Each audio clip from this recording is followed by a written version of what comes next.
Stay curious. Stay questioning. Stay awake.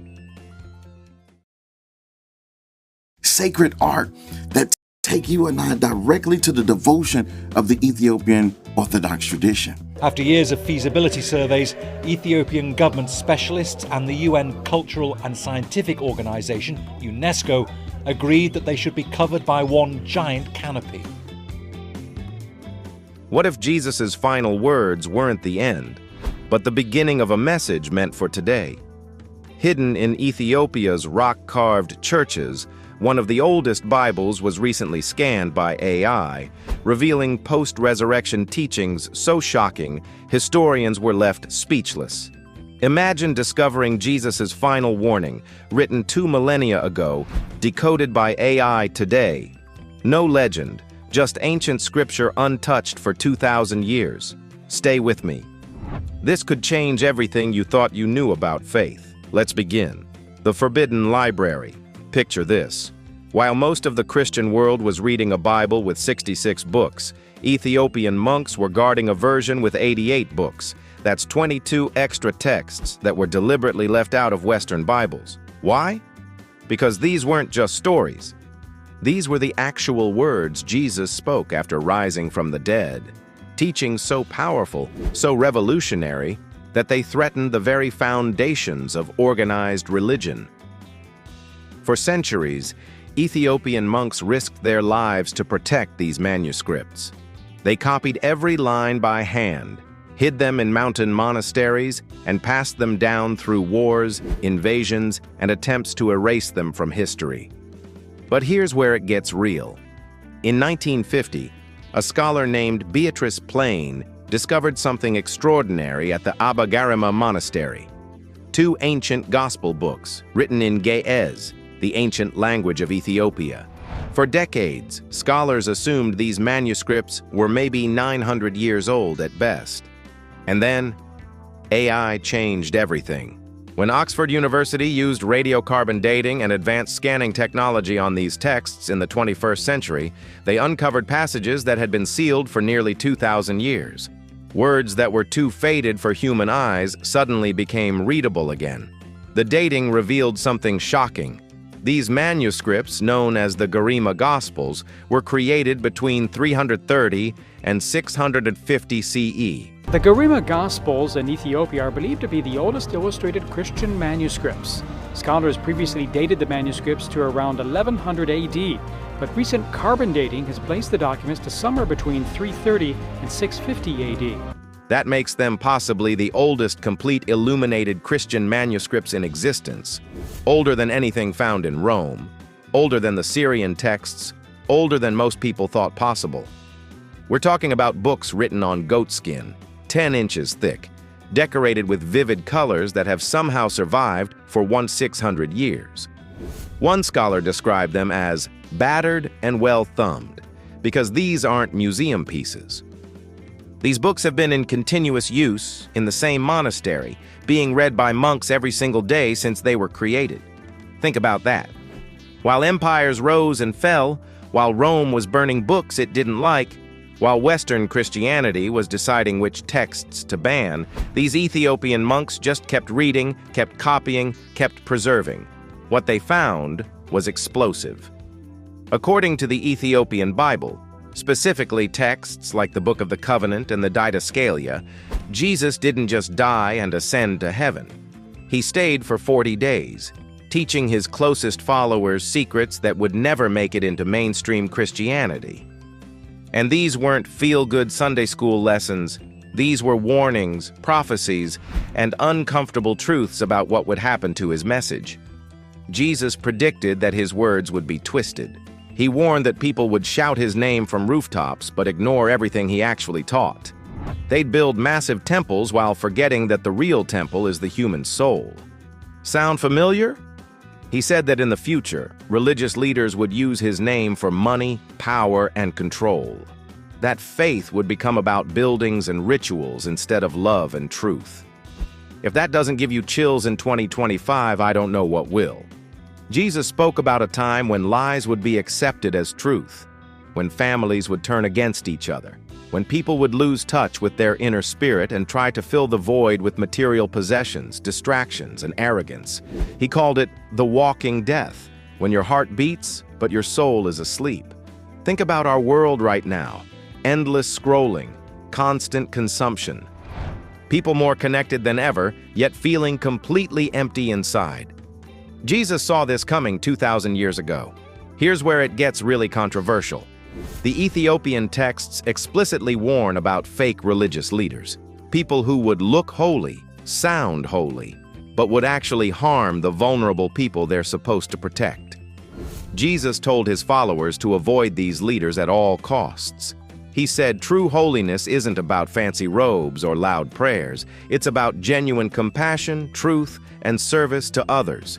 And yet these are exactly the texts that were banned from the Western Bible. Coincidence? I'll let you decide.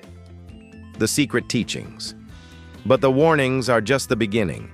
The Ethiopian Bible contains teachings about life, death, and the nature of reality that go way deeper than anything you've heard before. Here's something most people don't know. The Book of Enoch, one of the most controversial texts ever written, survives in its complete form only in Ethiopia. While fragments were found among the Dead Sea Scrolls in the 1950s, Ethiopia had been reading the full text for 1,600 years. When Scottish explorer James Bruce brought copies of the Book of Enoch to Europe in the 1770s, it created a sensation. The first English translation in 1821 caused the same kind of excitement as the discovery of the Dead Sea Scrolls would later cause. Why? Because Enoch contains material that blows apart conventional theology. It talks about fallen angels, the Nephilim, why the Genesis flood happened, and detailed prophecies about the Messiah. The New Testament quotes directly from it. The Book of Jude cites Enoch word for word, and yet it was banned from Western Bibles. But Ethiopia kept it. They made it part of their official canon, and it has shaped their entire understanding of Christianity. Jesus taught that death isn't the end. It's just the body wearing out like old clothes. The soul returns to God's light, to its true home. He told his followers not to fear death, but to fear living without spirit. That walking death we talked about earlier. According to these texts, every thought, every emotion carries spiritual weight. Your inner life is constantly either lifting your soul toward light or pulling it toward darkness. Jesus emphasized that the kingdom of God isn't some faraway place in the clouds. It's within you. Your soul is the true temple. Every act of kindness, every moment of forgiveness, every expression of genuine love awakens the divine light inside you. The Ethiopian texts describe prayer as more than just words. It's about your breath, your movements, your silence. True prayer involves your entire being, body, mind, and spirit in complete alignment. And then there are the really wild parts. Some of these ancient texts speak about two creators, one who made the true light and another who created shadows. A prideful being who built a world that looked beautiful but was empty, soulless. This being wanted to control everything and claimed to be the only God, ignoring the greater light above. Because of this cosmic conflict, our world is a mixture. Truth and deception, light and shadow, real and illusion. Jesus said he came not just to save people from sin, but to wake them up from this illusion. To remind them that the genuine light of God exists within everything, even in the darkest places. This isn't the Sunday school version of Jesus, is it? Why Ethiopia kept what Rome erased. What if I told you that for over 2,000 years, a secret branch of Christianity survived, untouched by Rome, unaltered by politics, and hidden in plain sight in the mountains of Ethiopia, while most of the world forgot? Ethiopia preserved what much of Christianity lost: sacred texts, hidden teachings, and the real, unfiltered words of Christ. To understand why, we need to journey back centuries and climb high into the northern mountains of Ethiopia, about 2,630 meters above sea level. Here stand 11 churches, carved entirely from solid volcanic rock. architectural wonders that seem almost otherworldly. 5 of the 11 churches have these canopies. In the 12th century, King Lalibela had a vision. After Christian pilgrimages to Jerusalem became impossible due to Muslim conquests, he decided to create a new Jerusalem in Ethiopia. But he didn't simply build it. He carved it from the mountain itself. Over 24 years, workers dug trenches, shaped massive monolithic blocks, and hollowed them out to form pillars, windows, doors, arches, and entire interiors. It's affected by human. You can see the holes. Previous attempts to protect them have had mixed results. Some churches are freestanding in their own pits, while others are connected by labyrinthine tunnels and passageways. The most famous, Biete Georgis, the Church of St. George, is carved in the shape of a perfect cross, 15 meters deep. From above, it looks almost supernatural, geometrically precise, as if designed by a higher power. UNESCO calls these churches a unique artistic achievement, placing them alongside the pyramids of Egypt and the Great Wall of China. These churches are not ruins. They are living monuments of faith. Every year, over 100,000 pilgrims arrive, chanting ancient prayers while the scent of incense fills the air. This is the culture that preserved the forbidden and hidden teachings of Jesus. For centuries, Ethiopian monks painstakingly copied manuscripts by candlelight. They weren't preserving texts to wield power or create doctrine. They were safeguarding God's unfiltered truth for generations yet to come. Ethiopia's spiritual life is equally breathtaking. Every January 19th, the nation celebrates Timkat, the Ethiopian Epiphany, one of the most spectacular religious festivals on earth. Hundreds of thousands gather in brilliant white robes. Priests in colorful, ornate garments carry sacred tablets, replicas of the Ark of the Covenant, through the streets to rivers or specially prepared baptismal pools. At dawn, the water is blessed, symbolizing the baptism of Jesus in the Jordan River. Thousands of the faithful plunge fully into the water, renewing their baptismal vows. Drums thunder, choirs sing in Ge'ez, the ancient language of the Ethiopian church, and incense fills the morning mist. For nearly 1,500 years, this festival has connected generations to a living spiritual tradition. Many Ethiopians believe something even more extraordinary, that the real Ark of the Covenant, the one Moses built, is kept in Aksum.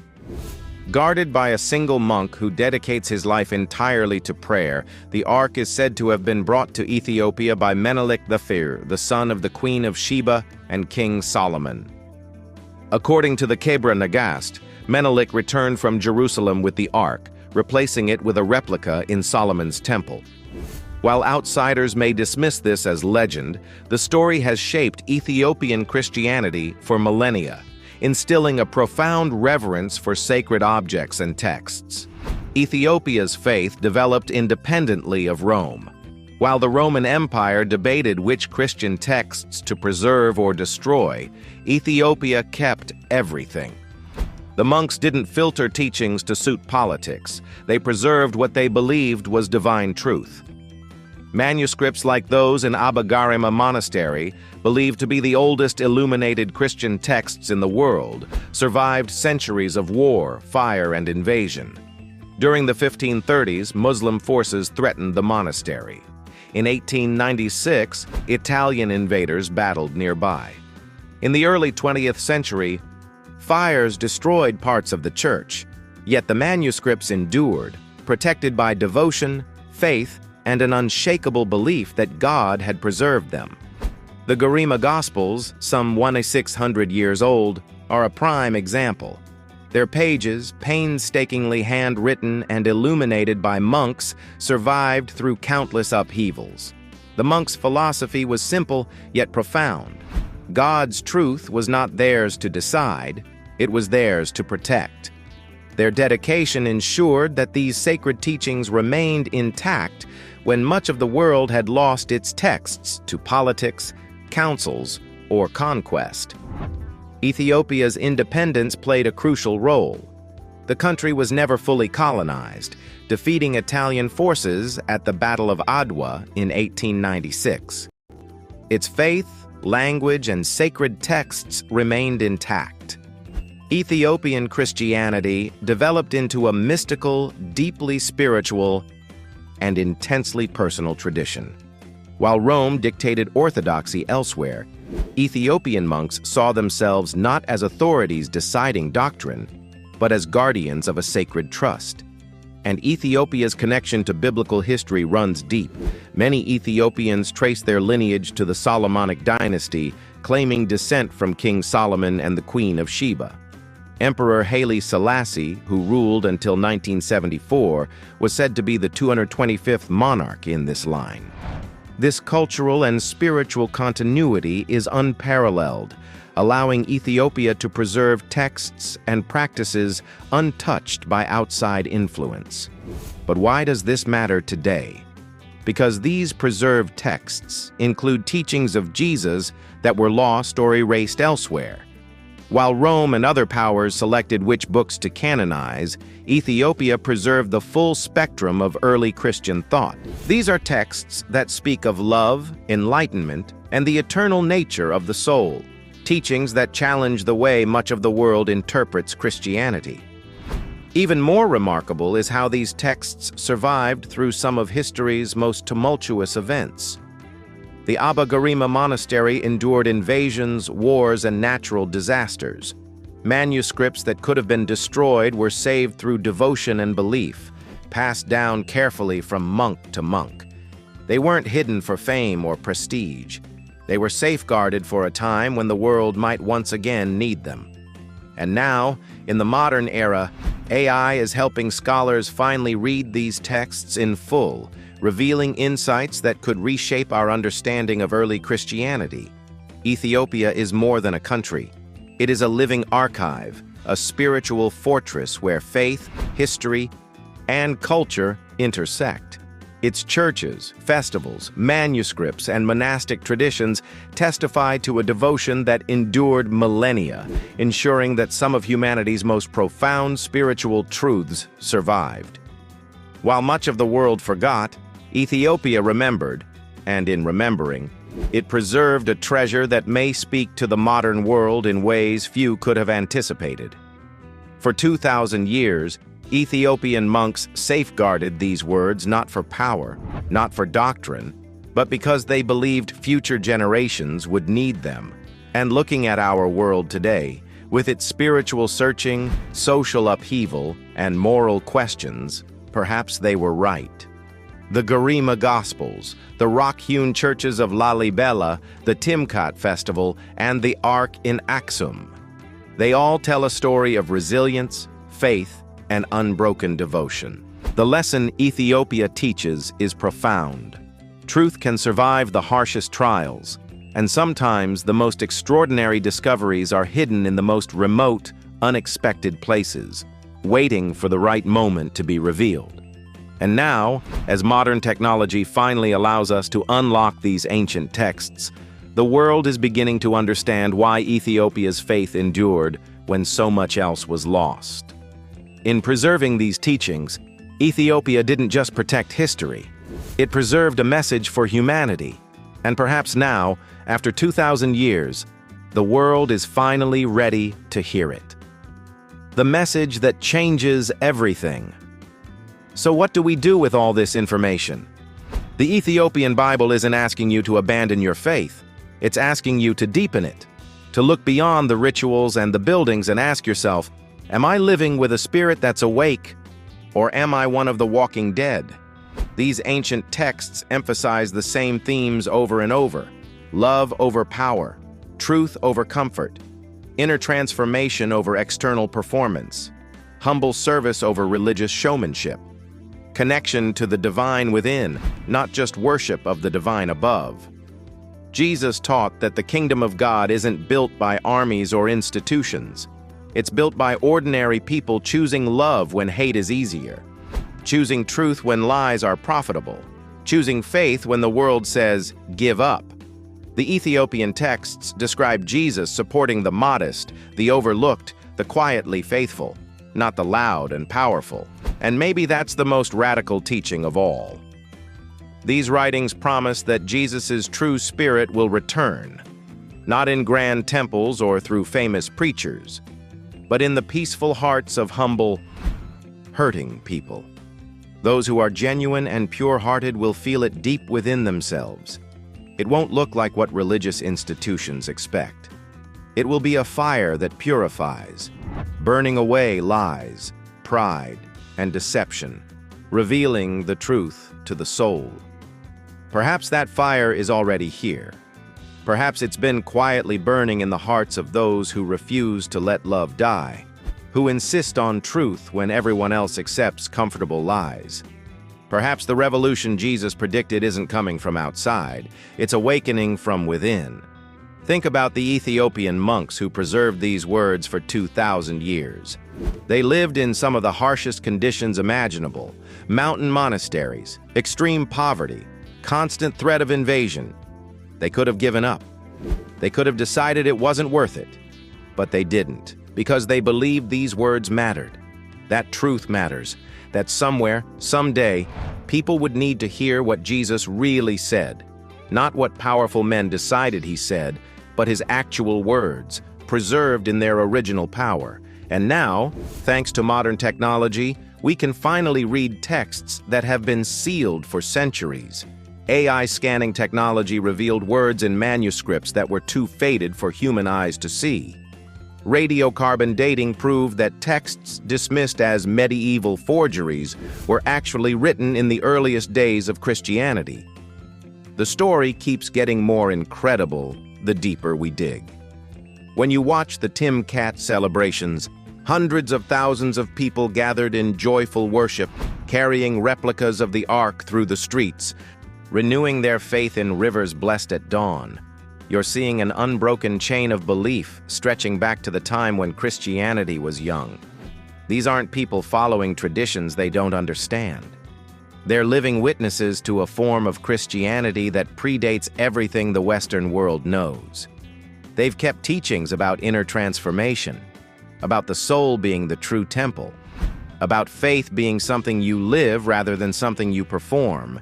And they've done it not through power or conquest, but through quiet, stubborn devotion to truth. If this video made you rethink faith, history, or what you've been taught, hit like and subscribe. Drop a comment. What shocked you most? The Garima Gospels being older than anyone expected, the warnings that sound like today, or an entire hidden branch of Christianity in Africa. Want to go deeper? Check out the video in the cards about the Book of Enoch, ancient teachings that survived only in Ethiopia. The truth has always been out there. Sometimes you just have to know where to look. Stay curious, stay questioning, stay awake.